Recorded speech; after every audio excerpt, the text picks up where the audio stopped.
વલ્લભના વાલા વૈષ્ણવો, જય જય શ્રી ગોકુલેશ. ગયા અઠવાડિયે સત્સંગમાં આપણે શ્રી મહાપ્રભુજીએ સુબ્રમણ્યમ ક્ષેત્રમાં વિદ્વાનો સાથે જે શાસ્ત્ર ચર્ચા કરી હતી તે શ્રવણ કરી. હવે આગળ વાત કરતા પહેલા સૌંદર્ય પદ્મ શ્લોકનું ગાન કરીશું. સૌંદર્યમ નિજ હૃદગતમ પ્રગટીતમ સ્ત્રીગૂઢ ભાવાત્મકમ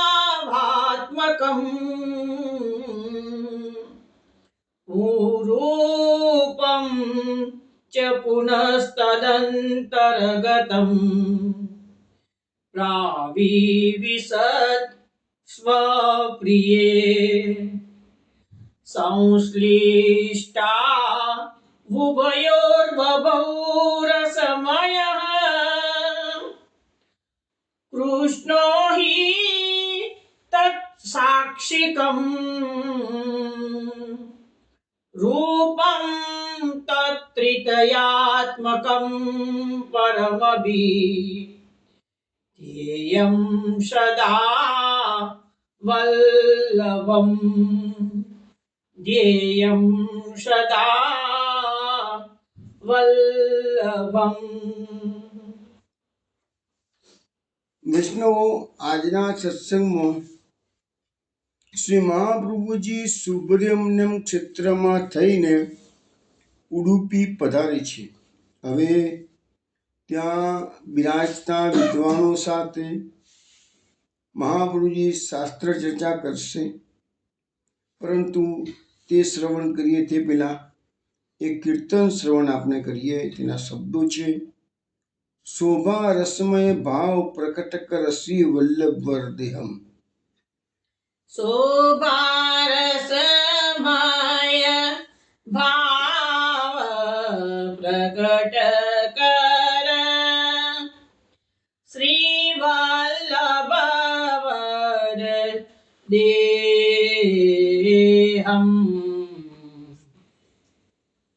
શોભા રસમય ભાવ પ્રગટ કર શ્રી વલ્લભ વર દેહમ.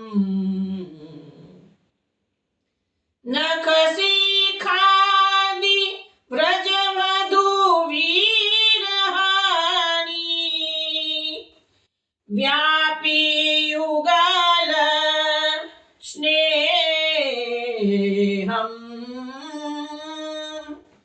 શ્રી વલ્લભ વર દેહમ.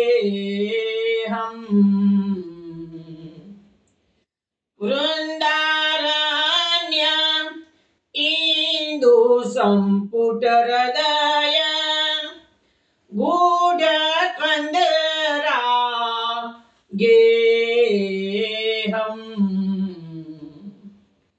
પદ્મનાભ સુત હિત કૃત માર્ગ પદ્મનાભ સુત હિત કૃત માર્ગ નેહ મુરલિકા યેહમ. શ્રી વલ્લભ વર દેહમ. શોભા રસમય ભાવ પ્રગટ કર શ્રી વલ્લભ વર દેહમ. વૈષ્ણવ આ કીર્તન આપણે ગૌરી રાગમાં શ્રવણ કર્યું છે. આ કીર્તન પદ્મનાભદાસ જે કોટીમાં પણ વિરલા કહેવાય છે, જેને મહાપ્રભુજીના આજ્ઞા પ્રમાણે જે પોતાની ભાગવત કથામાંથી અઢળક દ્રવ્ય સંપાદિત કરતા હતા, એમને એક વચન આપીને તરત જ પોતે ભાગવત કથાનું ગાન કરવાનું તો શરૂ રાખ્યું હતું, પરંતુ દ્રવ્ય મેળવવાનું બંધ કર્યું અને એના કારણે એમની આર્થિક સ્થિતિ ઘણી જ નબળી પડી ગઈ હતી. છેવટે એમણે લાકડા વેચીને પણ એમને પોતે ગુજરાન કર્યું. એવા મહાન પંડિત થઈ ગયા. એ જે પદ્મનાભ દાસ છે, એમને મહાપ્રભુજીના સ્વરૂપનું એમના કીર્તનોમાં જે વર્ણન કર્યું છે, દરેક વખતે સમજાવતો રહ્યો છું. આની અંદર એવું વર્ણન આવે છે કે શ્રી મહાપ્રભુજીનું જે શ્રીઅંગ છે, એ સર્વોત્તમ સૂત્રમાં જે નામ આવે છે રાસ સ્ત્રી ભાવ પૂરિત વિગ્રહ, તો એ જ શ્રી મહાપ્રભુજીનું શ્રીઅંગ છે. અહીંયા ટૂંકામાં કહીએ આ કીર્તનના ભાવમાં તો શ્રી વલ્લભવરનું વપુ એટલે કે શ્રીઅંગ એ વ્રજજનોનો વિરહ ભાવાત્મક સ્વરૂપ છે. અને મહાપ્રભુજીનું જીવન આપણે બધા અત્યારે અભ્યાસ શ્રવણ કરી જ રહ્યા છીએ. જોઈએ છીએ કે ટોટલી મહાપ્રભુજીનું વિરાત્મક સ્વરૂપ જ આપણને દર્શન થાય છે. બીજું એક વિશેષ વસ્તુ આપણને અહીંયા સમજાવવામાં આવે છે કે આ મહાપ્રભુજીએ આ જે વિરહનો માર્ગ પુષ્ટિ માર્ગ પ્રકટ કર્યો છે, એ સુત એટલે કે આમ તો પુત્ર થાય, પરંતુ અહીંયા પુત્રનો અર્થ એમના વંશજો પણ થાય છે અને સમગ્ર પુષ્ટિ સૃષ્ટિ માટે પણ થાય. એટલે એક વસ્તુ સમજી લેજો કે આ જે માર્ગ છે ને એ વિરહાત્મક માર્ગ છે. આ જાહેરાતોનો માર્ગ બિલકુલ નથી. આ કીર્તન પણ આપણને સમજાવે છે અને મહાપ્રભુનું જીવન ચરિત્ર પણ આપણને સમજાવે છે. એમાં આપણે જોઈએ પહેલી પંક્તિમાં કહે છે કે શોભા રસમય ભાવ પ્રકટ કર શ્રી વલ્લભવર દેહમ. તો શ્રી વલ્લભવરનું જે દેહ, તનુ, શરીર, શ્રીઅંગ એ કેવું છે? તો ધર્મી સ્વરૂપ જે ભગવાન છે એની રસમય શોભાનું ભાવાત્મક સ્વરૂપ છે. અને આ રસાત્મક માર્ગ જે રસીલો માર્ગ છે જે સમજાવું છું તમને. હવે નક શિખાદી વ્રજવધુ વિરહિણી વ્યાપી યુગલ સ્નેહમ. એ યુગલ સ્વરૂપ જે છે મહાપ્રભુજીનું જે સ્વરૂપ છે ત્રિત્રયાત્મક, એમાં પુભાવ અને સ્ત્રી ભાવ, યુગલ ભાવ છે બંનેનો. અને શ્રીમદ ભાગવતમાં પણ યુગલ ગીત, વેણુગીત, એમાં ગોપીઓએ જે એમનો જે વિરહ છે, આખા દિવસનો વિરહ તાપ થયો છે, એ વિરહ ગોપીઓ તોડે વળીને એ વિરહ ભગવાનની કથાનું ગાન કરીને પોતાનો વિરહના તાપનું શમન કરી રહી છે. એ જ જે દુસ્સહ વિરહ છે ગોપીજનોએ અનુભવેલો છે, એ શ્રી મહાપ્રભુજીના અંગે અંગમાં પ્રચુર વ્યાપી રહ્યો છે. અને આપણે જોયું છું કે જ્યારે પરમાનંદાસજી ગાય છે હરી તેરી લીલા કે સુધી આવે તેના મહાપ્રભુજી 3 દિવસ મૂર્છિત રહ્યા, આપણે વાત જાણીતી છે.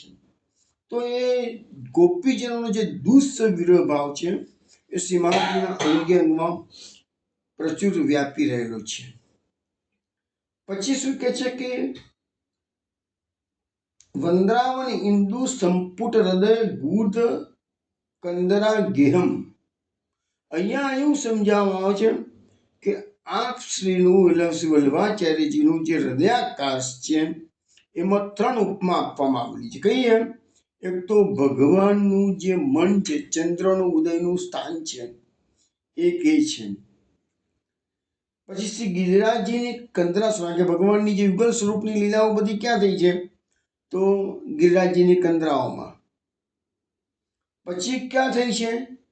તો ગોપિકાઓના ઘરમાં, ગોપિકા ગેહ સમાન. એટલે વંદ્રાવન ઇન્દુ, ઇન્દુ એટલે ચંદ્ર, તો વંદ્રાવનનો ચંદ્ર એટલે ભગવાનનું જે મન છે એ ભગવાન અને ગૂઢ કંદરા, ગિરિરાજજીની કંદરાઓ ગૂઢ છે, અને ગોપીજનોના ઘે એટલે ગોપીજનોના ઘર સમાન છે. એટલે મહાપ્રભુજીના હૃદયને 3 ઉપમા આપવામાં આવેલી છે. અને એ મહાપ્રભુજીના અગમ્ય ગૂઢ હૃદયમાં રાસેશ્વર શ્રી વંદ્રાવન ચંદ્ર સર્વલીલા સહિત પ્રગટ બિરાજમાન છે. એટલે મહાપ્રભુજીના હૃદયમાં ભગવાનની સર્વલીલાઓ બિરાજમાન છે. અને સમય સમય ભાગવતના ગૂઢ અર્થો પ્રકટ કરતી વખતે એ બધી લીલાઓ પ્રકટ થયેલી છે. અને બીજી વસ્તુ એ છે કે જ્યારે મહાપ્રભુજીએ દશમ સ્કંદ અનુક્રમણિકા શ્રવણ કરાવી અને એ બધી લીલાઓ મહાપ્રભુજીના ગૂઢ હૃદયમાંથી એ જ બધી લીલાઓ સુરદાસજીએ ગાન કરીને પ્રદર્શિત કરેલી છે. તો એ જે અલૌકિક માર્ગથી ગોપિકાઓને શ્રી કૃષ્ણમાં પરમ અનુરાગ પરમ સ્નેહ પ્રગટ થયો તે શ્રી કૃષ્ણના વેણુનાદના માર્ગથી પ્રકટ થયેલો છે. છેલ્લું વાક્ય છે, છેલ્લી લીટી છે, પદ્મનાભ સુત હિતકૃત માર્ગ નેહ મુરલિકા એહમ. એટલે અહીંયા મેં કહ્યું એ પ્રમાણે શ્રી વલ્લભાચાર્યજીએ આ જે સ્નેહનો માર્ગ પ્રકટ કર્યો છે એ એમના સુત એટલે કે પુત્ર માટે, એટલે વિઠ્ઠવેશ્વર એટલે કે ગુસાઈજી માટે, પરંતુ હકીકતમાં તો સમગ્ર વલ્લભકુળને પણ એપ્લિકેબલ છે અને સમગ્ર વૈષ્ણવ સૃષ્ટિ એ મહાપ્રભુજીના આપણે સર્વોત્તમ સૂત્રમાં એક નામ આવ્યું હતું મહાપ્રભુજીનું પિતા.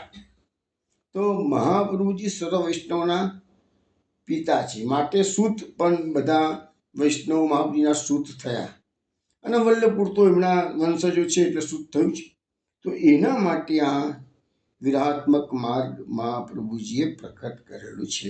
આવો ભાવ પદ્મનાભદાસ એમના કીર્તનમાં આપણને વૈષ્ણવો સમજાવે છે.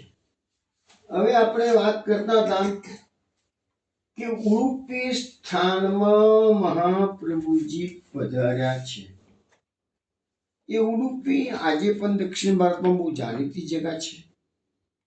ત્યાં આગળ મધ્વાચાર્યજીનું પ્રાકટ્ય થયેલું હતું અને મધ્વાચાર્યજીનું એ મુખ્ય સ્થાન કહેવાય છે. મધ્વાચાર્યજી એ દ્વૈતવાદના સ્થાપક હતા. જે રીતે પુષ્ટિ માર્ગના સ્થાપક વલ્લભાચાર્યજી આપણને કહેવામાં આવ્યું છે કે શુદ્ધાદ્વૈત બ્રહ્મવાદ. તો મધ્વાચાર્યજીએ દ્વૈતવાદ સિદ્ધ કર્યો છે. દ્વૈતવાદ એટલે શું છે કે બ્રહ્મ અને જીવ એ બે તત્વો જુદા છે, એટલે દ્વૈત ભેદ છે. મહાપ્રભુજી ના પાડે છે. મહાપ્રભુજી કહે છે અદ્વૈત છે. રામાનુજાચાર્યજી કહે છે અદ્વૈત છે. શંકરાચાર્યજી કહે છે અદ્વૈત છે. પણ મધ્વાચાર્યજી કહે છે દ્વૈત છે. નિમ્બાર્કાચાર્યજી કહે છે દ્વૈતાદ્વૈત છે. ચૈતન્ય મહાપ્રભુજી કહે છે ભેદાભેદ છે. તો બધા ધુરંધર મહાપુરુષો થઈ ગયા. આ બધા નામ બોલ્યો, બધા ભગવદ અવતાર છે, છતાં બધાના વાદ જુદા જુદા છે. કોઈ મોટા નથી, કોઈ નાના નથી, કોઈ સાચા નથી અને કોઈ ખોટા નથી, બધા સાચા જ છે. કેમ? તો ભગવાનને જે સમયે જે વાત પૃથ્વી પર સ્થાપિત કરવો હતો એ પ્રકારે અવતરણ ભગવાને પોતાના શંખનું, ચક્રનું, મુખારવિંદનું, શેષનું બધા અવતારો એ પ્રમાણે થયેલા છે. હવે મહાપ્રભુજી ઉડીપીમાં આવી મંદિરમાં દર્શન કરવા પધાર્યા છે. દર્શન કરીને મધ્વ સંપ્રદાયના જે વિદ્વાનો છે એના તરફથી મહાપ્રભુજીનો સત્કાર થયો. જો બધા અલગ અલગ વાદવાળા છે તો પણ બધા એકબીજાને પૂરતું માન આપ્યું છે, કાપા કાપી નથી કરતા. અત્યારે તો બધી એકબીજાએ જબરજસ્ત કાપા કાપી ચાલે છે. એક મંદિરમાં બિરાજમાન થયા છે. ત્યાં મધ્વ સંપ્રદાય નૃત્યોએ મહાપ્રભુજીના સેવકોને મહાપ્રભુજીના દિગ્વિજયની હકીકત પૂછી છે. મહાપ્રભુજીના સેવકોએ એમને જે કંઈ ઘટના વિદ્યાનગરમાં બની હતી એનું સવિસ્તર વર્ણન કર્યું છે. હવે એ મધ્વ સંપ્રદાય યતિઓમાંથી એક વિદ્વાને પૂછ્યું કે ભેદવાદ અને તપ્ત મુદ્રા એ તો વૈષ્ણવોને સદા ઉચિત છે, તો તમે કેમ આ સ્વીકારતા નથી? હવે જો આ પ્રશ્ન આવ્યો છે મુખ્યત્વે ભેદવાદ એટલે કે દ્વૈતવાદ. તો એ કહે છે કે ભાઈ વૈષ્ણવો માટે તો ભેદ જ ઇમ્પોર્ટન્ટ છે. ભગવાન જુદા, જીવ જુદો, એ ભેદ કહેવાય. મહાપ્રભુજી ના પાડી. બધા સર્વમ વાસુદેવમ એવું ગીતાજીનો સિદ્ધાંત છે અને મહાપ્રભુજીનો પણ શુદ્ધ અદ્વૈતનો સિદ્ધાંત છે. એટલે આ બાબતમાં ચર્ચા અત્યારે ચાલી રહી છે. બીજો પ્રશ્ન આવ્યો છે તપ્ત મુદ્રા. તપ્ત મુદ્રા એટલે શું છે કે આપણા વૈષ્ણવ સંપ્રદાયમાં પણ કેટલાક સંપ્રદાયો એવા છે જેમાં લોખંડના ગરમ કરેલા લોખંડથી મનુષ્યના શરીર પર શંખ ચક્ર એટલી મુદ્રાઓ અંકિત કરવામાં આવે, જ્યારે આપણા ત્યાં એ વસ્તુ નથી. પણ કેટલાક વૈષ્ણવ સંપ્રદાયમાં એને તપ્ત મુદ્રા કે તાપેલું લોઢું હોય એનાથી મુદ્રા એટલે પરમેનન્ટ શંખ અને ચક્રના ચિહ્ન શરીર પર અંકિત થઈ જાય. એને ભુજાઓમાં થાય, હૃદય પર થાય, કપાળમાં થાય, બધી અલગ અલગ જગ્યાઓ થાય. 12 મુદ્રાઓ છે, કોઈ ઓછી મુદ્રાઓ છે, દરેક સંપ્રદાયની અલગ અલગ. પણ તપ્ત મુદ્રા તો વૈષ્ણવમાં મુખ્ય ગણાય છે એવું અહીંયા કહે છે. એમાં પછી શું જવાબ આપણે જોઈશું. આપણે હવે થોડું ધ્યાન રાખીને સાંભળશો તો તમને એનો આનંદ આવશે અને સમજણ પડશે કે શા માટે મહાપુરુષજીએ એ દલીલનો જવાબ કેવી રીતે આપ્યો છે. તો અહીંયા કહે છે કે ભાઈ વૈષ્ણવાચાર્ય થઈને તમે આ બે વસ્તુને કેમ તમે માન્ય કરી નથી, એવો પ્રશ્ન આવ્યો. મહાપુરુષજી જવાબ આપે છે કે શ્રુતિ સ્મૃતિમાં સર્વત્ર અભેદનું જ કથન છે. અભેદ એટલે કે અદ્વૈતનું કથન છે. ભક્તિ માર્ગમાં તો અભેદ ભાવથી ભક્તિ કરવામાં આવે તો જ એને ઉત્તમ કે નિર્ગુણ ભક્તિ કહેવામાં આવેલી છે. શ્રુતિમાં પણ મહાપ્રભુજી કહે છે કે એકમેવમ અદ્વિતીયમ બ્રહ્મ નેહ નાસ્તિ કિંચન મૃત્યુ સમૃત્યુમ આપનોતિ સ હીણાને ઉપસ્થિતિ. એક અને અદ્વિતીય બ્રહ્મ જ છે, તેમાં કાંઈ જુદું નથી. જે ભેદ જુએ છે તે મૃત્યુ થકી મૃત્યુ પામે છે. એટલે અહીંયા મહાપ્રભુજી એમ કહે છે કે ભાઈ આપણે જીવમાં અને બ્રહ્મમાં કોઈ ભેદ માનવો જોઈએ નહીં. કદાહી એવેશ એતસ્મિન ઉદમંત્રમ કુરુતે અત તસ્ય ભવમ ભવતી. એટલે કે જ્યારે આ જીવાત્મા પોતાને અને ભગવાનને વિશે ભેદ કરે છે ત્યારે તેને ભય થાય છે. અને એ રીતની શ્રુતિઓ મહાપ્રભુજીએ જણાવી અને કીધું કે સ્પષ્ટ જણાય છે કે ભગવાનને આત્મભાવથી ભજવા જોઈએ. ભગવાનને આત્મભાવથી, ભગવાનનો પરમાત્મા અને આત્મામાં કોઈ તફાવત નથી, એ ભાવથી ભજો તો જ તમને એ આત્મભાવથી ભજવાથી જ પ્રભુમાં તમારો પ્રેમ પ્રગટ થશે છે. હવે બૃહદારણ્યક ઉપનિષદમાં અગ્નિ વિસ્ફુલિંગનું દ્રષ્ટાંત આપ્યું છે. એ મહાપુરુષજીએ રજૂ કર્યું છે બૃહદારણ્યક ઉપનિષદમાંથી. એમાં એવું કહેવામાં આવે છે કે જેવી તે અગ્નિમાંથી તનખા ઝરે છે તો અગ્નિ અને તનખામાં કોઈ ભેદ નથી, તો એવી રીતે બ્રહ્મમાંથી આ જીવો બધા છૂટા પડેલા છે. એટલે બ્રહ્મમાંથી છૂટો પડેલો જીવ એ બ્રહ્મ સમાન છે. એટલે તો તમે જુઓ ને કે અદ્વૈતવાદીઓ જે શંકરાચાર્ય શું કહે છે, અહમ બ્રહ્માસ્મિ. આપણા પુષ્ટિ માર્ગમાં ગોપીજનો ગુરુ છે તો ગોપીજનો શું કહે છે, જે વિરહની ઉચ્ચતમ અવસ્થા પ્રાપ્ત કરે જે ગોપીજનો, ત્યારે શું બોલે છે, કૃષ્ણોહમ પશ્ચત ગતિમ લલિતામી તન્મના. તમે મહારાષ્ટ્રનું આપણે જ્યારે આ પત્સલ્ય મહાપુરુષ લઈશું, મહારાષ્ટ્ર રાસ પંચાયત, એમાં આ શ્લોકો આવશે જ. કૃષ્ણોહમ પશ્ચત ગતિમ લલિતામી તન્મના. એક ગોપી બીજી ગોપીને કહે છે હે હું જ કૃષ્ણ છું. તો એ ભાવ એ સર્વોચ્ચ વિરહની ઉચ્ચ અવસ્થામાં તમને અનુભવ થાય કે હું જ કૃષ્ણ છું. આ બધું જ કૃષ્ણ છે, કૃષ્ણમય બધું છે. એ વિરહની ઉચ્ચ અવસ્થામાં ભેગા થશે, પછી કોઈ ભેદ ના રહે. પણ એ બધું બહુ અઘરું છે સમજવાનું ને અનુભવવાનું, તો એનાથી અઘરું છે. પણ એ વસ્તુ અહીંયા મહાપ્રભુજી બતાવી રહ્યા છે કે બ્રહ્મમાંથી જીવો છૂટા પડે છે, એટલે બ્રહ્મ અને જીવમાં કોઈ તફાવત નથી.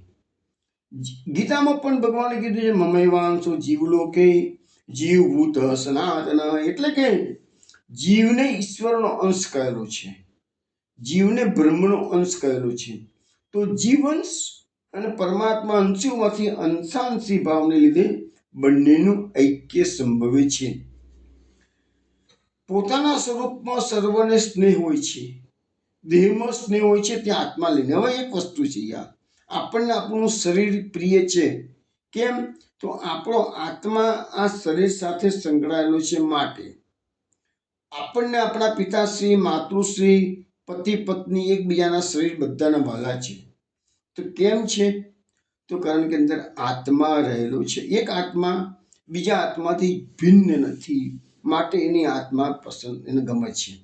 પણ જો એ જ ડેડ બોડી આત્માથી નીકળી ગયો અને ઘરમાં ડેડ બોડી પડ્યું હોય, તો તમારો પુત્ર કે તમારી પત્ની કે તમારા માતા પિતા ગમે તેટલા વાલા હશે, તો પણ તમે ડેડ બોડીને પ્રેમ નથી કરવાના. એટલે એક વસ્તુ તો નક્કી થઈ ગઈ છે કે પ્રેમ તમે જે કરો છો એ તમારા શરીર નથી કરતા, પણ અંદર રહેલો આત્મા છે માટે પ્રેમ કરો છો.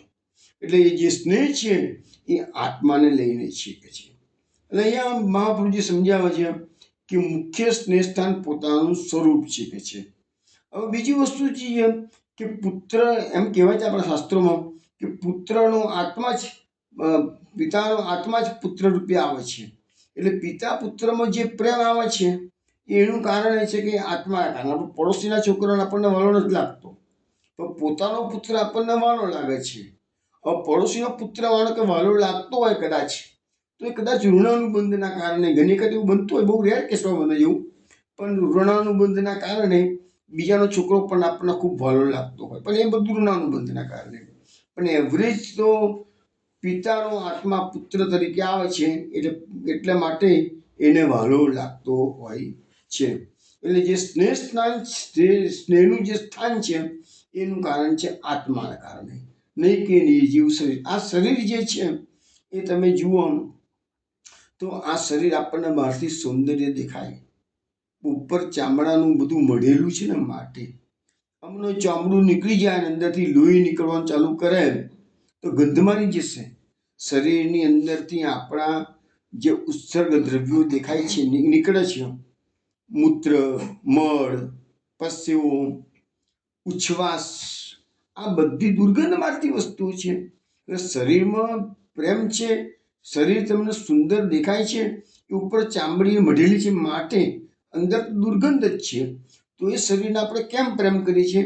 શરીરમાં રહેલો આત્મા છે માટે આપણને એ શરીર વાળું લાગે છે. હવે મહાપ્રભુજી આ દલીલ સમજાવતા આગળ ફરીથી પાછું આપણને અહીંયા નિર્ગુણ ભક્તિનો ઉપદેશ મહાપ્રભુજી આ મધ્વાચાર્યના યતિઓને કરી રહ્યા છે. હવે નિર્ગુણ ભક્તિ વિશે આપણે અનેક વખત વાત થઈ ગઈ છે, એકદમ શોર્ટમાં કહી દઉં છું કે મહાપ્રભુજીએ ત્રીજા સ્કંદની 29મા અધ્યાયમાં કપિલ દેવૂતીના સંવાદમાં જે નિર્ગુણ ભક્તિના લક્ષણો બતાવેલા, એ જ વાત ફરીથી મહાપ્રભુજી કરી છે. ફરીથી હું પણ તમને એક ટૂંકામાં કહી દઉં છું કે અહેતુકી અને અપ્રત્યતા બે મુખ્ય લક્ષણો ભક્તિના છે. અને અહેતુકી એટલે કોઈ પણ હેતુ વગરની, સ્વાર્થ વગરની. અપ્રત્યતા એટલે ગંગાનું જળ જેવી રીતે નિરંતર હિમાલયમાંથી નીકળી અને સમુદ્ર તરફ અટક્યા વગર ગતિ કરે છે, એવી રીતે આપણી કૃષ્ણ તરફની ગતિ અવિચ્છિન્ન રહેવી જોઈએ. એવું નહીં કે સવારે 2 કલાક સેવા કરી ત્યાં સુધીમાં કૃષ્ણમાં પ્રેમ થાય અને પછી સંસારને પ્રેમ કરી, એવી નહીં. 24 કલાક આપણો માર્ગ કેવો છે? સતત કૃષ્ણની સેવા. 1-2 કલાક 4 કલાકની સેવા નથી આપણી આ. અને એટલા માટે તો મહાપ્રભુજી આપણને સિદ્ધાંત સમજાવી દીધો છે, ચિત્તસ્તત પ્રવણમમાં, ચિત્તમાં કૃષ્ણને સતત પરોવી રાખો. હું કૃષ્ણનો દાસ છું, કૃષ્ણ મારા સ્વામી છે. બસ આ એક સતત જાગૃતિ તમે કેળવી લેશો તો 24 કલાક કૃષ્ણનું સ્મરણ તમારી પાસે રહેશે. કારણ જે આપણે જ્યારે નોકરી કરતા હોય કોઈ જગ્યાએ, તો આપણને શેઠ પગાર આપે છે, તો આપણને મગજમાંથી 24 કલાક એનું કામ રહે કે આપણને સારો પગાર મળે છે. એટલે આપણને મનમાં એમ રહે કે હું શેઠને સારામાં સારું રિઝલ્ટ આપું, જેથી મને સારામાં સારું ઇન્ક્રીમેન્ટ મળે. તો નોકરી કરનાર માણસના લગભગ મગજમાંથી 24 કલાક એના કંપનીના, એના કામના, ધંધો કરનાર હોય તો ધંધાના એ વિચારો આવ્યા જ કરતા હોય, અટકતા જ નથી હોતા. અને એ કેમ નથી અટકતા? કારણ કે એ રોજીરોટી પૂરી પાડે છે, એનો વૈભવ જે છે, એના ઘરની જાઓ ચાલી છે, એ બધું એના કારણે છે. તો એવી રીતે આપણને પણ સમજવાની જરૂર છે કે આપણો શેઠ તો કૃષ્ણ છે. આ બધા લૌકિક શેઠ તો થોડુંક પૂરું પાડે છે, પણ આપણો જે શેઠ છે એ કૃષ્ણ છે. જન્મ જન્મનો આપણો શેઠ, જન્મ જન્મનો આપણો સ્વામી, એ આપણને વગર માગે બધું અનાજ, પાણી, ખોરાક, સૂર્યપ્રકાશ, હવા બધું આપણને વગર માગે આપે છે. તો એ શેઠ તો કેટલો દયાળુ છે. તો આપણા મગજમાં 24 કલાક એનું સ્મરણ રહેવું જોઈએ. એટલે કહેવામાં આવ્યું છે કે અપ્રત્યતા ભક્તિ જોઈએ, એટલે ગંગાના જળની જેમ અવિચ્છિન્ન ગતિ 24 કલાક. બસ આટલું તમે જો જીવનમાં અનુભવમાં મૂકશો ને તો જીવન તમારું આનંદથી પરિપૂર્ણ થઈ જશે. હું ઘણી વખત આ સિદ્ધાંત સમજાવ્યું છે કે વૃદ્ધાવસ્થામાં સ્વસ્થ રહેવાના 3 ઉપાયો બતાવેલા છે. એક સૌથી ઉપાય એવો છે કે આપણું શરીરને સ્વસ્થ રાખવું હશે વૃદ્ધાવસ્થામાં તો એક્ટિવેટ રહો. શરીરને પથારી પડી રહેશે શરીર તો એ શરીર વધારે જડ થઈ જશે. એક્ટિવેટ રાખવાની જરૂર છે. બીજી જરૂર છે ઊભી થઈ છે મનને એક્ટિવેટ કરવાની જરૂર છે. તો મન એક્ટિવેટ કેવી રીતે રહેશે? તો સત્સંગમાં ભાગ લો, સારા સારા પુસ્તકો વાંચો, થિંકિંગ કરતા રહો. તો એના કારણે પણ તમારું મન એક્ટિવ થશે. મન એક્ટિવ થશે તો એની શરીર પર પોઝિટિવ અસરો પડશે, એટલે શરીર પણ સ્વસ્થ રહેશે. અને ત્રીજું કામ છે એ આનંદમાં રહેવાનું. જો આનંદમાં તમે રહેશો તો ઓટોમેટિકલી શરીર પર એની પોઝિટિવ અસરો પડશે. આનંદમાં કેવી રીતે રહેવાય? તો ભક્તિમય જીવનથી. કારણ કે ભક્તિ એક વખત કરશો તો ઓટોમેટિક ખુમારી આવશે. કઈ ખુમારી આવશે? અમો રાજના ખાસા ખવાસ, મુક્તિ મને ના આવે. એ ખુમારી ક્યારે પ્રાપ્ત થશે? હું કૃષ્ણનો દાસ છું, કૃષ્ણ મારો સ્વામી છે, મને શું કોઈ કરવાનું? કોઈ કશું ના કરી શકે. પ્રભુ સર્વ સમર્થ હોય તો નિશ્ચિંત આવે. એ નિશ્ચિંતતા આ જીવનમાં આવશે. ક્યારે આવશે? જ્યારે કૃષ્ણને તમે સ્વામી બનાવશો તો જ. પ્રભુ સર્વ સમર્થ છે. તો એ 3 વસ્તુ છે કે મનની આનંદ, મન સતત આનંદમાં રહેવું જોઈએ. આનંદમાં રહેશે તો શરીર સ્વસ્થ રહેશે. મનની કસરતો કરશો તો શરીર સ્વસ્થ રહેશે. અને શરીરને પણ એક્ટિવેટ રાખશો તો શરીર સ્વસ્થ રહેશે. તો વૃદ્ધાવસ્થા બહુ આનંદમાં સરસ રીતે આપણી વૃદ્ધાવસ્થા પસાર થશે. તો જ જીવનના અંત સમય સુધી તમે ભક્તિ કરી શકશો. તો અવિચ્છિન્ન ભક્તિ માટે મહાપ્રભુજી જે સમજાવ્યું છે એ તમને મેં શોર્ટમાં સમજાવ્યું છે. એટલે મહાપ્રભુજી આ સમજાવે છે કે એ જે પ્રકારની જે ભક્તિ છે એ નિર્ગુણ ભક્તિ પુષ્ટિ માર્ગની કમાવી છે. અને એમાં ભેદનો ગંધ માત્ર પણ નથી. જેવી રીતે પતિ અને પત્ની એકબીજાના પર્યાય છે. પતિ અને પત્ની એકબીજાને લગભગ ભૂલી શકતા નથી હોતા. એવી રીતે અંશ અને અંશી ભગવાન પણ આપણને ભૂલતા નથી, આપણે ભગવાનને પણ ભૂલવા નથી. જે રીતે પતિ પત્ની એકબીજાને ભૂલતા નથી એવી રીતે અંશ અંશી પણ એકબીજાને ભૂલતા નથી, કારણ કે એમાં અભેદ છે. તો અહીંયા પણ મહાપ્રભુજીએ સમજાવી દીધું છે કે અમારો આ નિર્ગુણ ભક્તિ માર્ગ છે એ અભેદ માર્ગ છે. હવે સવાલ રહ્યો તપ્ત મુદ્રાનો કે જે લોખંડના તપાવેલા લોખંડથી જે ચક્ર સંઘ વગેરે ચિહ્નો કરવામાં આવે છે.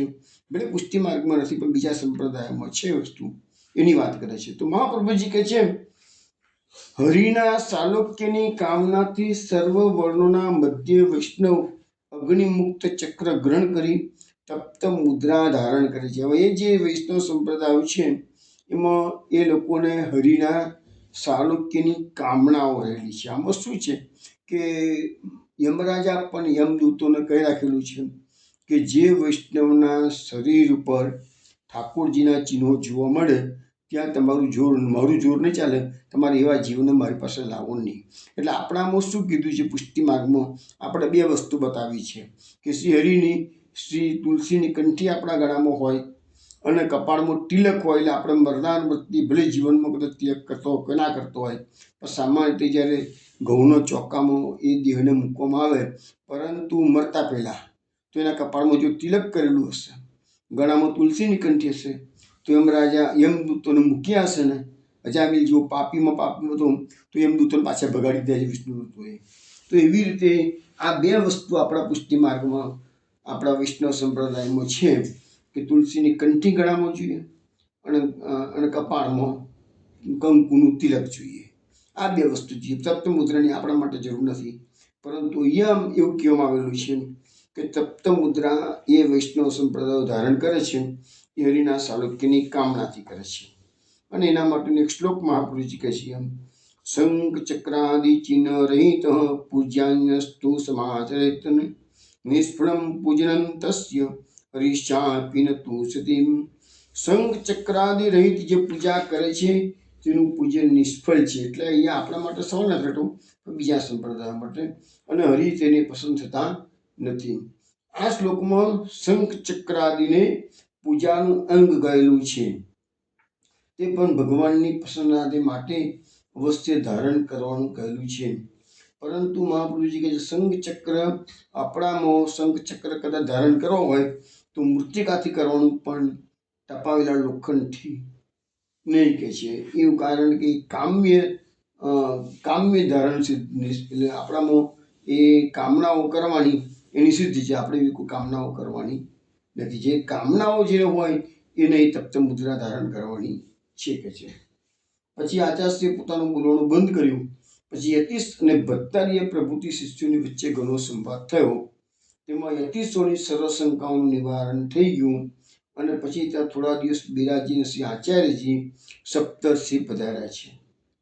ત્યાંથી આચાર્ય શ્રી સપ્તર્ષિ પધારીને ત્યાંથી પછી ગોકર્ણ પધાર્યા છે. ત્યાં તીર્થ વિધિ મહાપ્રભુએ કરી છે. ત્યાં થોડો સમય મુકામ કર્યો. પછી વેદનું પારાયણ ત્યાં કર્યું છે. ક્યાં ગાડી? ગોકર્ણમાં. પછી ત્યાં તે વખતે તો ગોકર્ણમાં બિરાજ્યા. તે વખતે તગાડે શૈવ એ બધું છે ને શિવ શંકર ભગવાનની જગાઓ છે.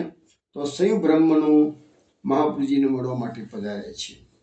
હવે બધા બ્રાહ્મણોમાં ત્રિપુંડ વિભૂતિ લગાવેલી હતી. શિવનો મંગળ મંત્ર બોલતા બોલતા એ બધા આચાર્યશ્રી પાસે આવ્યા છે. અને આચાર્યશ્રીને આવીને એ શિવ શંકર વિદ્વાનોએ કીધું કે આપ તો વૈષ્ણવ વિદ્વાન બ્રાહ્મણ છો, તીર્થયાત્રા માટે આવ્યા છો, અને અમે સાંભળ્યું છે કે તમે રામેશ્વરમાં વીર શૈવનું નિરાકરણ કર્યું છે.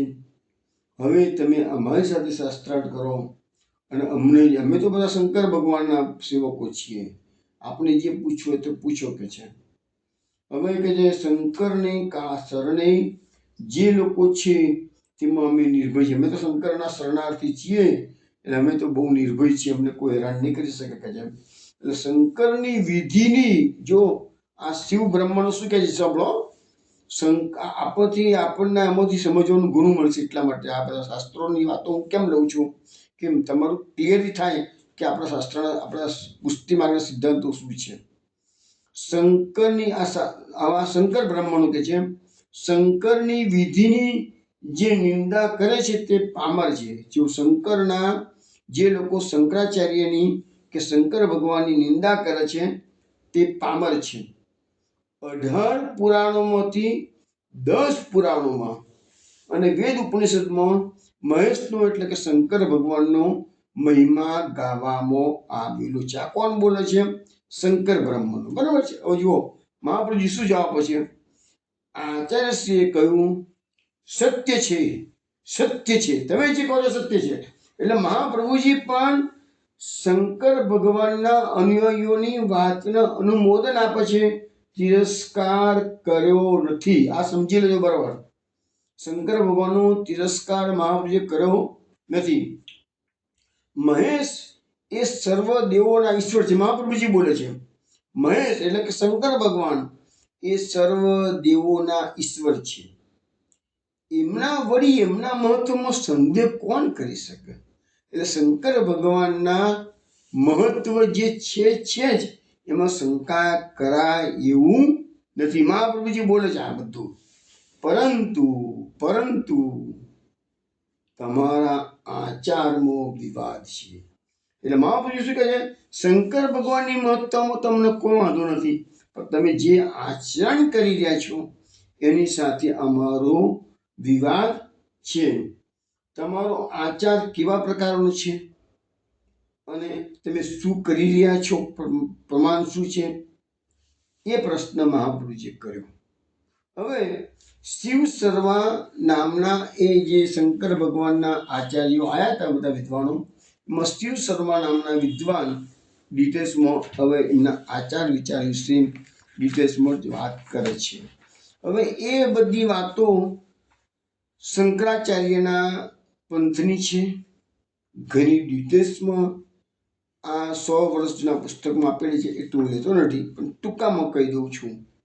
તો એમને કીધું ભાઈ શંકરાચાર્યના જે અનુયાયીઓ છે એમાં મુખ્યત્વે બે પ્રકારના છે, વૈદિક અને તાંત્રિક. વૈદિકમાં પાછા બે પ્રકાર છે, તાંત્ર મિશ્ર અને કેવળ.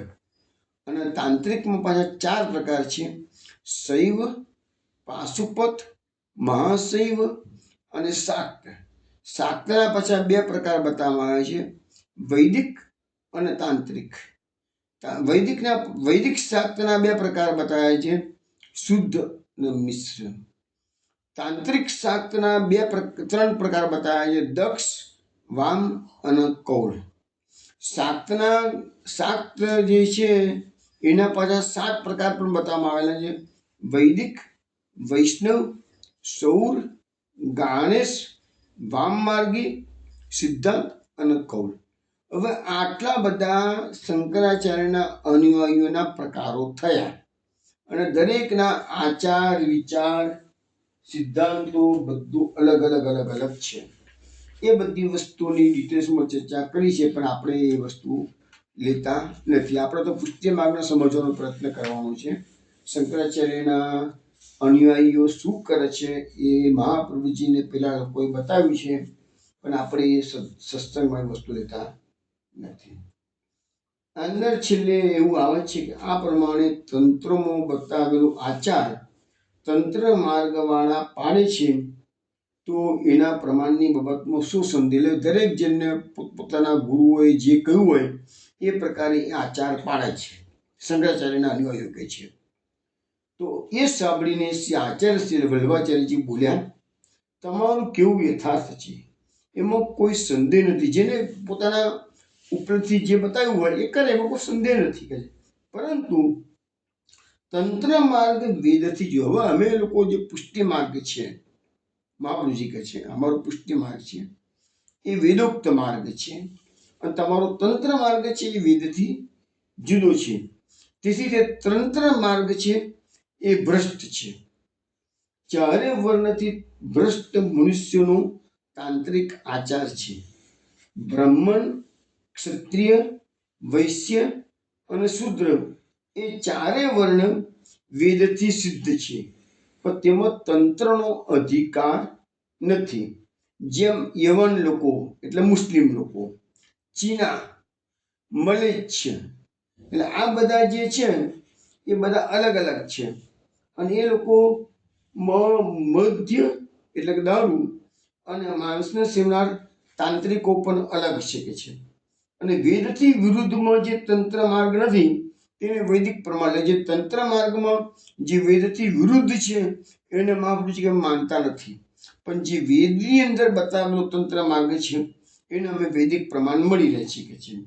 તેથી તે માર્ગના સકામ કામનાવાળા વેદના અધિકારી છે, જેમાં વેદ વિરુદ્ધનો ગંધ પણ દેખાતો નથી, તેમાં શિવ કેશવનું પૂજન પ્રમાણ છે. એટલે જે લોકો વેદોક્ત માર્ગે શિવનું પૂજન કરે છે એનો મહાપ્રભુજી કે એમનો વાંધો નથી, પણ વેદોક્ત માર્ગ સિવાય તંત્ર માર્ગમાં શિવનું પૂજન કરતા હોય એનો વાંધો. હવે હું તમને સમજાવું થોડીક વસ્તુ આ બાબતમાં, કે આ માર્ગો તો શંકર ભગવાનના પણ ઘણા માર્ગો છે, ભાગવતના આપણા વૈષ્ણવ સંપ્રદાયના પણ ઘણા માર્ગો. પુષ્ટિ માર્ગની વાત નથી કરતો ત્યારે, હું તમને જનરલ વાત કરું છું.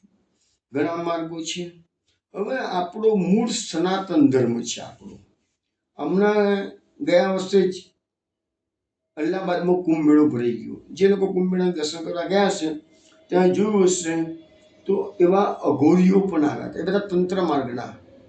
હવે એમાં કેટલાક પાલિકો, અઘોરીઓ, એ લોકો જે માર્ગને અખત્યાર કર્યો છે કેવો છે, તો દારૂ પીવાનો, ગાંજો નશો કરવાનો, શરાબનો, પછી માંસાહાર કરે છે, ભૂત પ્રેતની વિદ્યા કરે છે, એટલે એને કર્ણપિશાચી વિદ્યા આવે છે, પછી બગલામુખી યંત્ર. આમનો તમે પેપરમાં વાંચતા હશો, આસારામ, પેલો રામ રહીમ, પછી પેલો રામપાલ, આ બધા જાતના નામો બધા પેપરમાં આવતા હોય છે અમુક સમયે.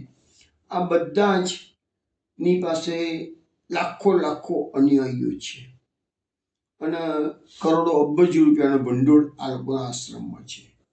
આ બધું એ લોકો તંત્ર માર્ગથી લોકોને આંજી નાખે છે. એ લોકો રિયલ ભક્તિ નથી કરતા. એ લોકો પાસે થોડીક મંત્ર વિદ્યા તંત્ર વિદ્યાના કારણે સિદ્ધિઓ આવી ગઈ હોય છે અને એના કારણે લોકોને આંજી નાખે છે અને છેવટે એનો દુરુપયોગ કરીને અવળા માર્ગે બધા જતા રહેલા હોય છે.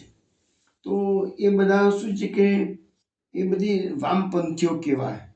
અને એમાં શું છે કે લોકોને આવું ઇઝી ગોઈંગ રસ્તો હોય ને એ વધારે ગમતો હોય લોકોને, એટલે બધા જતા રહેતા હોય છે.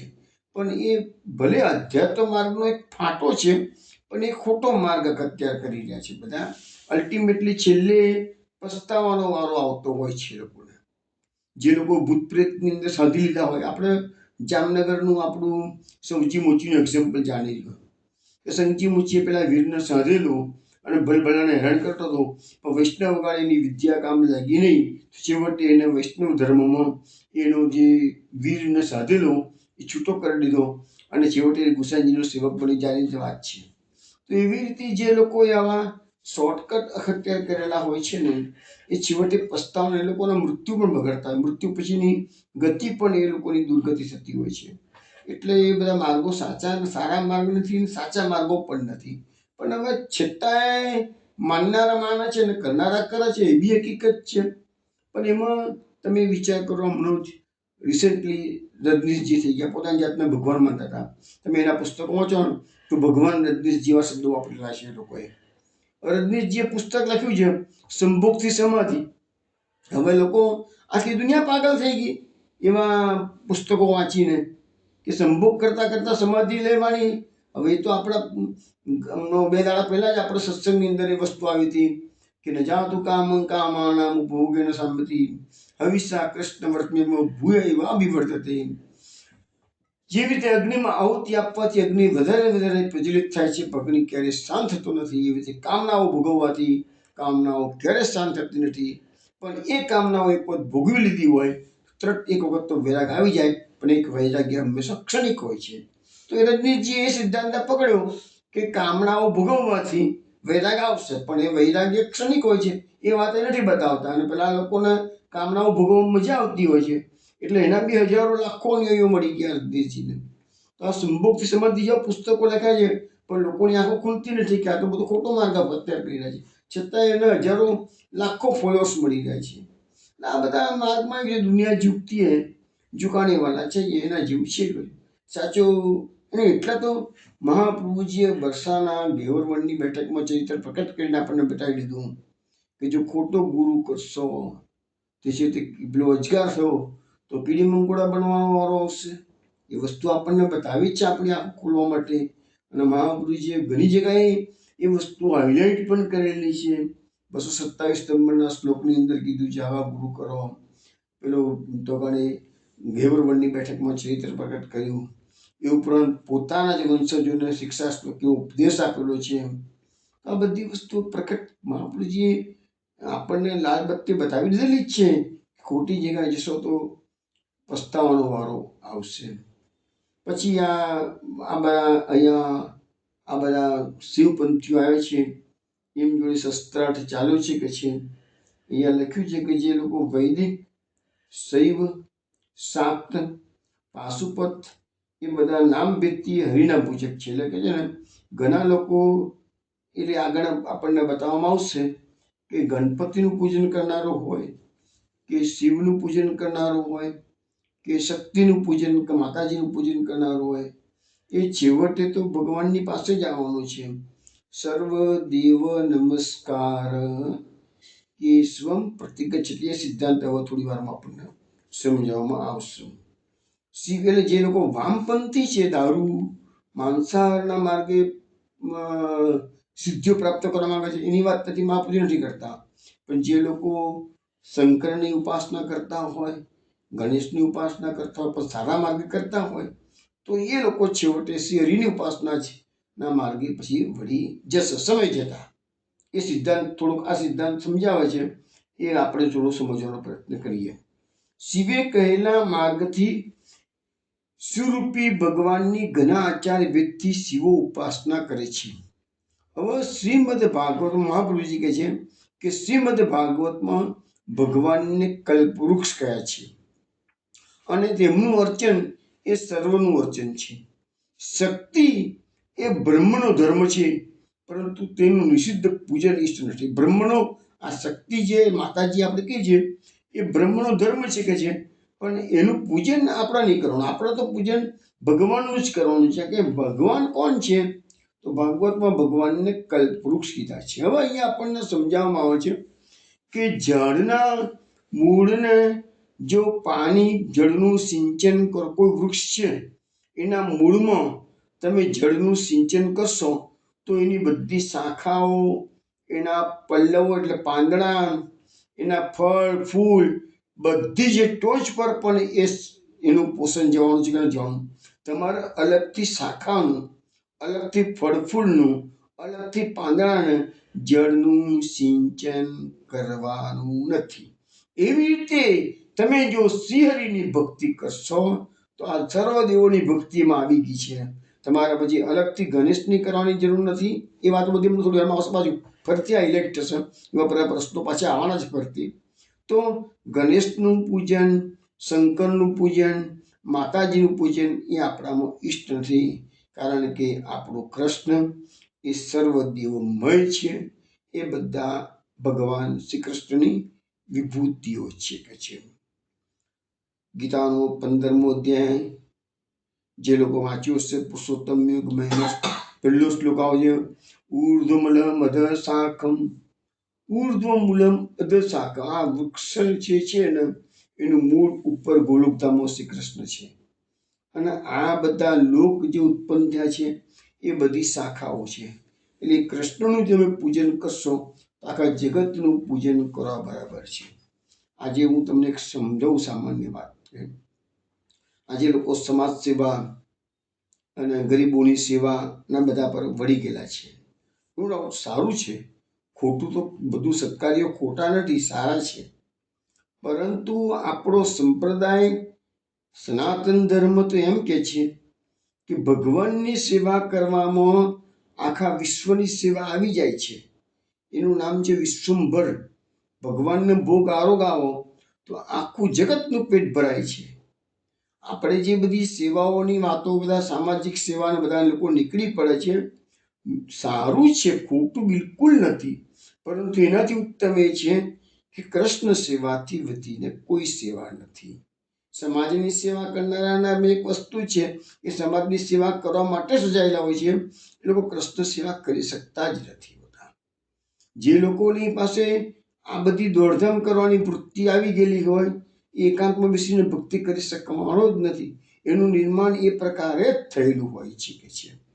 એટલે ભગવાનનું ભગવાનની પૂજા સેવામાં સર્વ જગતની સેવા સમાયેલી છે. હવે અહીંયા મહાપુરુષજી આગળ કે છે સાત્વિક, રાજસ અને તામસ એ 3 પ્રકારના મનુષ્યો આ દુનિયામાં હોય છે. અને આ સૃષ્ટિ જે ભગવાને બનાવી છે એ દેવ, દાનવ અને મનુષ્ય 3 પ્રકારની સૃષ્ટિ મહાપુરુષે બનાવેલી, ભગવાને બનાવેલી છે. હવે ગીતાના શ્લોકો મહાપ્રભુજી આપેલા છે. યાન્તિ દેવવ્રતા દેવાન, પિતॄન યાન્તિ પિતૃવ્રતા, ભૂતાની યાન્તિ ભૂતેજ્યા, યાન્તિ મધ્યાજીનોપી મામ.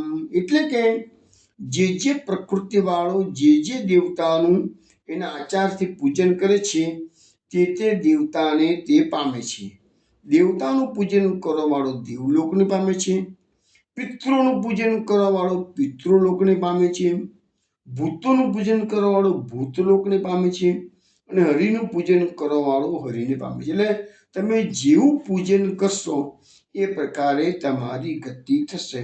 એવું ગીતાનો આ 9મા અધ્યાયનો શ્લોક છે. હવે એના પછીના શ્લોકમાં એમ કહેવામાં આવે છે, 7મો અધ્યાય લીધો છે. 7મા અધ્યાયની અંદર કહે છે યો યો યામ યામ તનુમ ભક્ત શ્રદ્ધ્યાચિતુમીચતિ તસ્ય તસ્ય અચલામ શ્રદ્ધામ તામેવ વિદ્યામ્યહમ.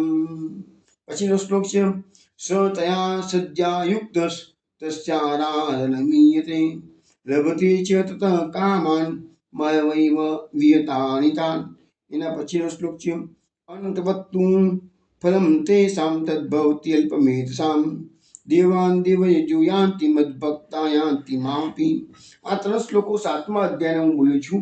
એનો અર્થ એવો થાય છે કે ભગવાન એમ કે છે કે જે ભક્ત જે રૂપને શ્રદ્ધાથી પૂજે છે તેની શ્રદ્ધાને હું અચલ કરું છું, અને જે શ્રદ્ધાથી તે દેવનું પૂજન કરે છે તે શ્રદ્ધાથી તેની કામના હું પૂર્ણ કરું છું.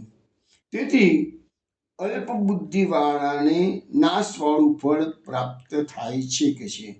એટલે અહીંયા ભગવાન શું કહે છે, કોઈકની ગણેશમાં શ્રદ્ધા થઈ ગઈ, કોઈની શંકરમાં શ્રદ્ધા થઈ ગઈ, તો કહે છે ભગવાન કહે છે હું એની શ્રદ્ધાને બળ આપું છું કે છે, ભલે તું એ કર, કશો વાંધો નથી કે છે.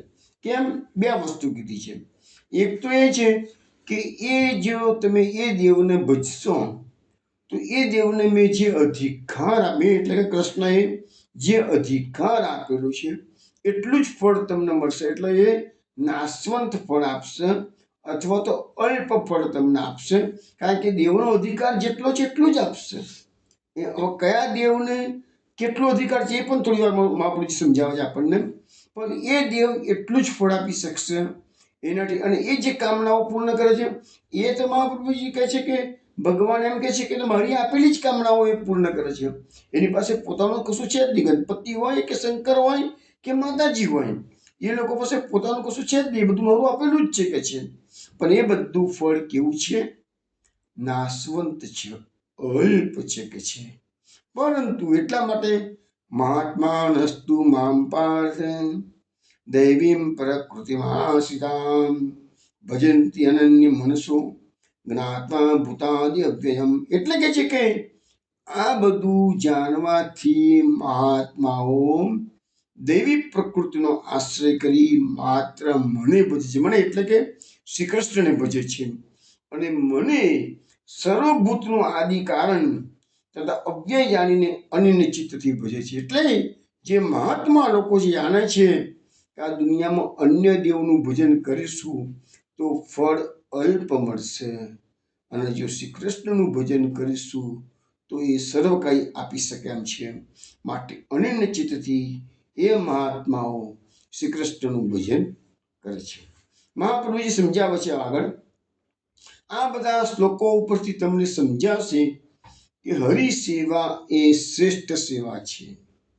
બ્રહ્મ પુરાણમાં પણ કહ્યું છે કે શુદ્ધ વૈદિક માર્ગથી શિવ શક્તિની પૂજા કરવાવાળા વિષ્ણુ ભક્તિને પામે છે. એટલે શંકરની ભક્તિ કરનારા પણ છેવટે બીજા જન્મે, ત્રીજા જન્મે, ચોથા જન્મે, અમુક જન્મે પછી પણ એ વિષ્ણુ ભક્તિમાં જ, કૃષ્ણ ભક્તિમાં વળી જવાના છે. અન્ય દેવમાં જેને ભક્તિ ઉત્પન્ન થાય છે તેને તે દેવના પૂજનમાં પ્રીતિ થાય છે, અને પછી તે અગ્નિની ભક્તિ. હવે જો અહીંયા આપણા સનાતન સંપ્રદાયમાં છે ને અગ્નિહોત્રી બ્રાહ્મણો છે, અને વંશ પરંપરાથી એ અગ્નિની ઉપાસના કરતા આવે છે. અહીંયા બતાવવામાં આવે છે કે જે લોકો અગ્નિની ભક્તિ કરે છે એ અગ્નિ એનાથી પસંદ થાય છે ત્યારે તેને સૂર્યમાં ભક્તિ ઉત્પન્ન થાય છે. કારણ કે અલ્ટિમેટલી અગ્નિનો સોર્સ તો સૂર્ય છે, તો સૂર્યમાં પછી ભક્તિ ઉત્પન્ન થાય છે.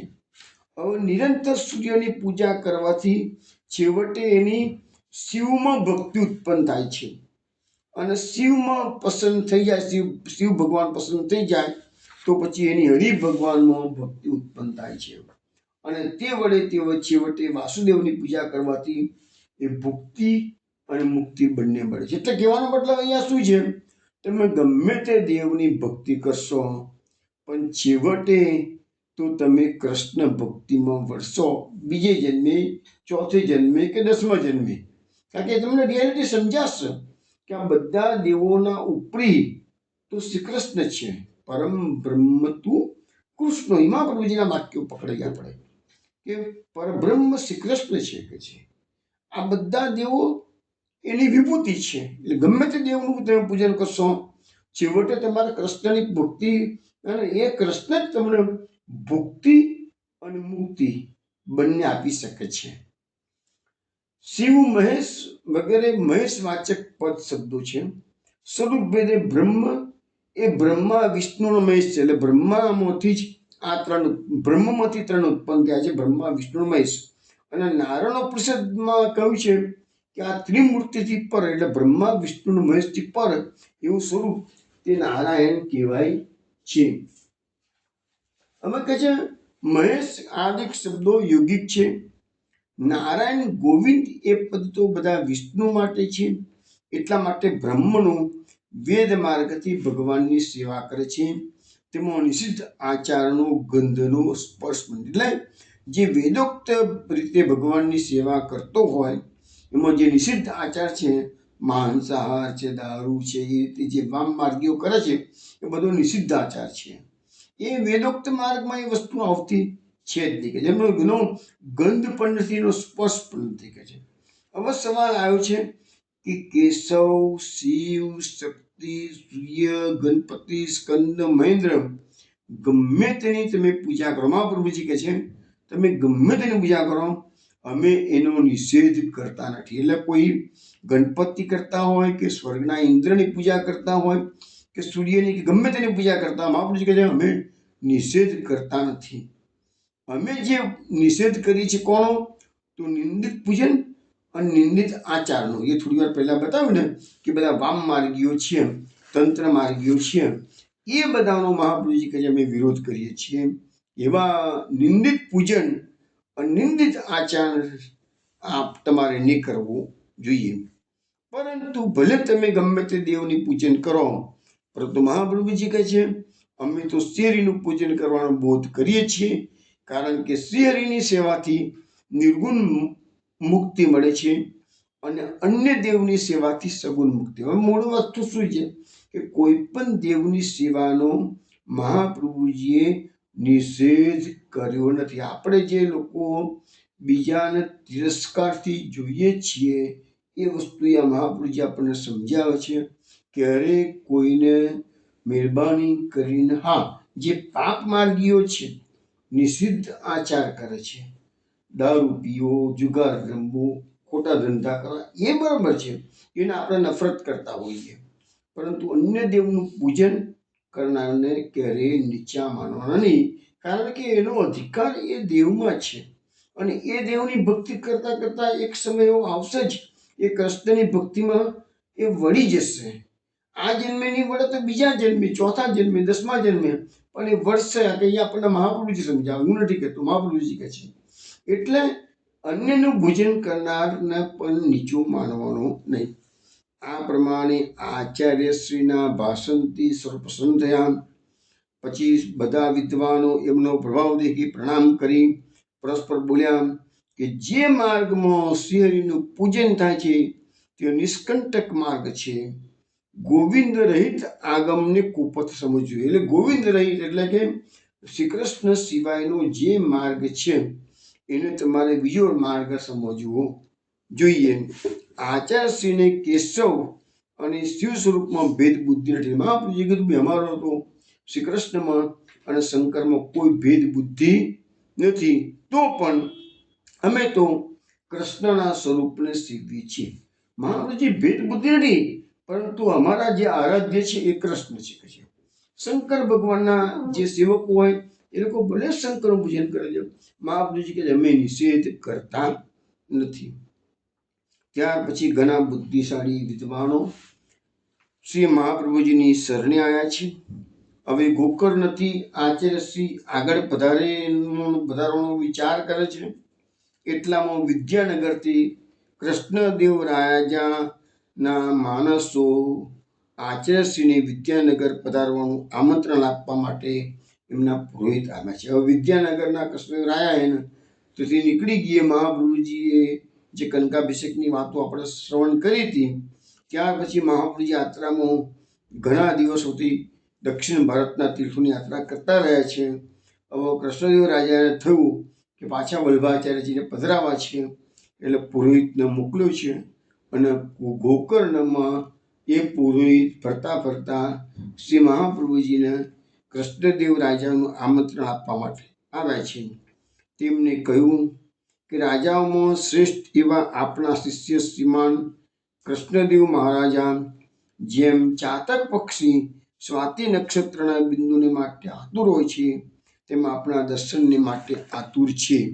એટલે અહીંયા સમજાવે છે પુરોહિત આવીને કે સુબ્રમણ્યમ ક્ષેત્રમાં આપે વિદ્વાનો પર વિજય મેળવ્યો. એ કથા પણ અમારા રાજાએ સાંભળી છે. મને એ અમારા રાજાએ હાથી, રથ, ઘોડા, પાલકી વગેરે લઈને મોકલ્યો છે. આપની જેની પર ઈચ્છા હોય એ સવારી આપ કરો કે છે. રાજાએ વિનંતી કરી છે કે આપ ઘણો સમય થયો છે, હવે દર્શન આપો. પછી આચાર્યશ્રીએ વિદ્યાનગર જવાનું આમંત્રણનો સ્વીકાર કરી આવેલ પુરોહિતને યોગ્ય સત્કાર કરી તેમને વિદાય કર્યા છે. કીધું તમારા રાજાને કહેજો હું જલ્દીથી એને દર્શન આપવા માટે ઘરે આવીશ. તે પછી આચાર્યશ્રી શૃંગી ઋષિના ઉત્તમ સ્થાન ચંદ્રગીરીમાં પધાર્યા. એ જે શૃંગી ઋષિનું સ્થાન છે એ શ્રી શંકરાચાર્યનું સિંહાસન છે. તુંગભદ્રા નદીમાં સ્નાન કરી સાંજની વખતે આચાર્યશ્રી શ્રી ચંદ્રમૌલીના દર્શન કરવા પધાર્યા. ત્યાંના અતિરાજે આચાર્યશ્રીનું આગમન સાંભળી વિદ્વાનોને એમને પધરાવેલા વાસ્તામાં મોકલ્યા છે. આચાર્યશ્રી તેમની સાથે ગયા, દર્શન કરી દેવાલયમાં બેઠા છે. તે વખતે દંડ ધારણ કરવાવાળા મુંડિત ગેરુના રંગના વસ્ત્રો ધારણ કરવાવાળા સંન્યાસીઓએ મહાપ્રભુજીને નમો નારાયણ કરી નમસ્કાર કર્યા છે. આચાર્યશ્રીએ પણ સામે નારાયણ કહી એમનો સત્કાર કર્યો છે. પછી એ લોકોના વિદ્વાનોના જે આચાર્ય હતા શંકરાચાર્યમાં, એનું નામ હતું નૃસિંહાચાર્ય. એ બોલ્યા કે મહાપ્રભુજીના મોડે કહે છે કે આપ તો પ્રત્યેકકાળમાં પધાર્યા, એ વાત મેં સાંભળી નહોતી, તેથી આપણે આમંત્રણ અથવા આતિથ્ય કરવાનું બની શક્યું નથી. પરંતુ આપ તો સન્માનની અપેક્ષા રાખ્યા વગર ચંદ્રમૌલીના દર્શન કરવા પધાર્યા, એ આપનું સૌજન્ય રાખ્યું છે. આપ તો બ્રહ્મચારી છો, હું સંન્યાસી છું. આપ બાળક છો, હું વૃદ્ધ છું, તો પણ આપ માનને પાત્ર છો. કેમ કે જે વિદ્યાથી વૃદ્ધ છે તે જ ખરો વૃદ્ધ કહેવાય. આપ તો વિદ્યા વૃદ્ધ છો, તપો વૃદ્ધ છો, પ્રભાવ વૃદ્ધ છો. આપ તો વૈશ્વાનર આચાર્ય છો, તેથી જગતમાં અને જગતના પૂજ્ય છો. તો પણ સત સંપ્રદાયની રક્ષા કરીને તીર્થ, દેવતા અને બ્રાહ્મણને માન આપો છો. એ આપનો લોક સંગ્રહ છે. હવે એ નૃસિંહાચાર્ય સાથે શ્રી મહાપ્રભુજીનો જે શાસ્ત્રાર્થ ચાલવાનો છે એની વાતો કાલે રાત્રે 8 વાગે આપણે કરીશું. ત્યારે એમાં મુખ્ય જે પ્રશ્ન આવશે, પંચદેવની પૂજા છોડી અને તમે કૃષ્ણની પૂજા શા માટે આટલો બધો આગ્રહ રાખો છો, એ પ્રશ્ન આવતીકાલે આવશે. મહાપ્રભુજી જવાબ આપશે. તમે સાંભળશો તો તમને ખ્યાલ આવશે કે આપણા માર્ગમાં પંચદેવની પૂજા કેમ બંધ કરવામાં આવી છે. ચલો વૈષ્ણવ, કાલે મળીશું. ત્યાં સુધી જય જય શ્રી ગોકુલેશ. જય જય શ્રી ગોકુલેશ.